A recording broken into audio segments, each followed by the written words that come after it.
So we do have some roster news for the Green Bay Packers as we gear up for training camp, which starts in just 2 days. Really excited for the start of training camp for this Packers football team to finally see all the new free agents and rookies put the pads on this Wednesday.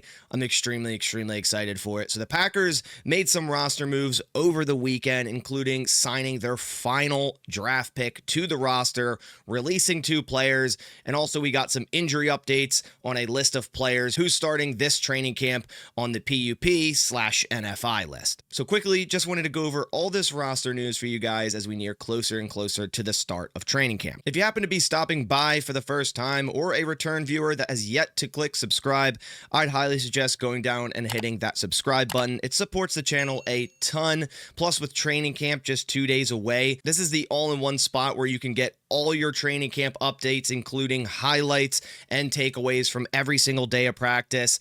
And it's going to be the only channel where you're going to get behind the scenes 11v11 footage from this year's training camp. So if that interests you, definitely go down and click that subscribe button. Thank you guys so much. All right, so first let's go over the 3 roster moves, including a signing and 2 players that were released. So over the weekend, the Packers finally signed their final draft pick, Anthony Belton, who they drafted in the second round of this past draft out of NC State. Last week, many of the second round draft picks around the NFL remained unsigned, but once one deal got done, then the dominoes started to fall, and pretty much every other second round draft pick got signed, including Anthony Belton for the Green Bay Packers. And while signing Anthony Belton to the roster, the Packers also released 2 defensive linemen. They released Nesta Jade Silvera and defensive lineman Cameron Young. So now the Green Bay Packers roster is actually down to 87 players, 88 if you include Alex Hale, who's an international player, so he doesn't count towards the 90.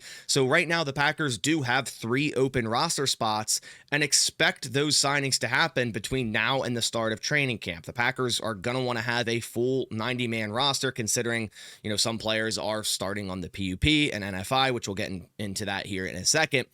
So expect the Packers to maybe try out another defensive lineman, maybe another cornerback, and then end up signing 3 players to this roster to get training camp going. If you are interested in the Anthony Belton contract and what that ended up being for the second round draft selection for the Green Bay Packers, the contract value was a 4-year, $8 million contract, which averages out at just over $2 million per year and fully guaranteed money at $5.8 million. So relatively a cheap contract when you take a look at it over the next 4 seasons, and what the cap charge will be for the Packers here in 2025 is just under $1.5 million.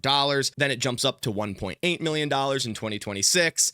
Jumps up to 2.1, almost $2.2 million in 2027. Then his final year in 2028, where he'll already be 27 years old, his contract will jump up to $2.5 million. So again, a relatively cheap contract here. Anthony Belton very well could become a starter on this offensive line, maybe at some point this year, more so likely next year. And that can be a very cheap contract to have for, say, 2026 and onwards. Say if Anthony Belton does, for some reason, become your full-time left tackle or full-time right guard. All right, so those are the 3 roster moves the Packers made, and they also announced all the players they're adding to the active/PUP or physically unable to perform list to start training camp. And that list is as follows. To no one's surprise, Christian Watson opens the year on the active/PUP list. Also, we have guard John Williams, who really didn't participate at all in OTAs and minicamp.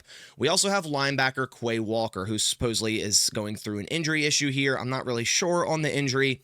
Then we also have edge/linebacker Colin Oliver, and I believe the Packers actually listed this in the press release as a linebacker, Colin Oliver, rather than a defensive lineman. So we'll see where he ends up getting snaps at. Obviously, he has to come off the PUP, and I hope he does at some point during training camp, because I'm really excited for Colin Oliver.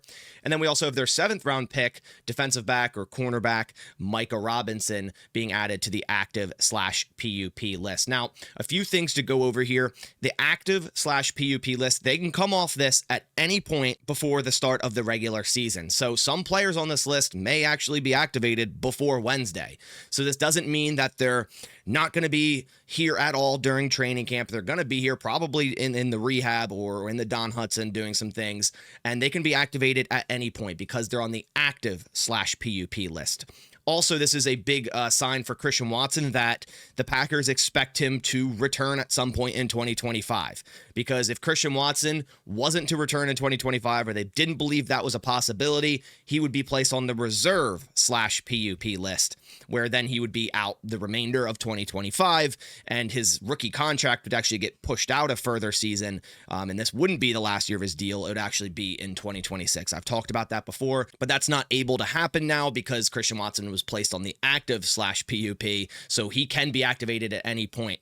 Now, if they don't activate him before the start of the regular season, and he stays on the PUP to start the regular season, then he's out a minimum of 4 weeks. So we'll see how the course of this offseason goes for Christian Watson. It really does look like he's ahead of schedule, but I don't want to get my hopes up. It's a torn ACL. It's an ACL injury. Us Packers fans have gone through this before, getting our hopes up for a player returning from an ACL injury, and we all know what happened with that. So really hope Christian Watson can heal the right way, return to his former self. We know how good he can be, and I'm very excited for this offense if we can have both Christian Watson and Matthew Golden a part of it. So we'll see how the offseason goes for Christian Watson. Quay Walker, that's an unfortunate one. I hope he is also healthy or able to return during training camp.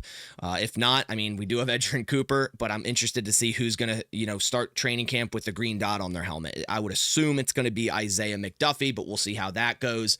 John Williams, Colin Oliver, and Micah Robinson. A little unfortunate to have 3 rookies that we just drafted already on the PUP, but again, some of these might get activated before training camp or really early into training camp. As for the active/NFI list, the non-football injury list, we have running back Amar Johnson, we have offensive lineman Elton Jenkins, and we have kicker Alex Hale. Now, I know Elton Jenkins, this whole contract situation, it still needs to be resolved. And at this point, man, just pay the man his money.